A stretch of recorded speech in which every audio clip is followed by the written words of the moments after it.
2020 ദേശീയ വിദ്യാഭ്യാസ നയം രൂപീകരിച്ച സമിതിയുടെ ചെയർമാൻ ആരാണ്?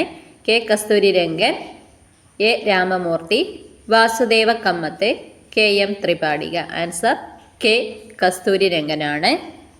അനുബന്ധ വിവരങ്ങൾ കൂടി പറയാം.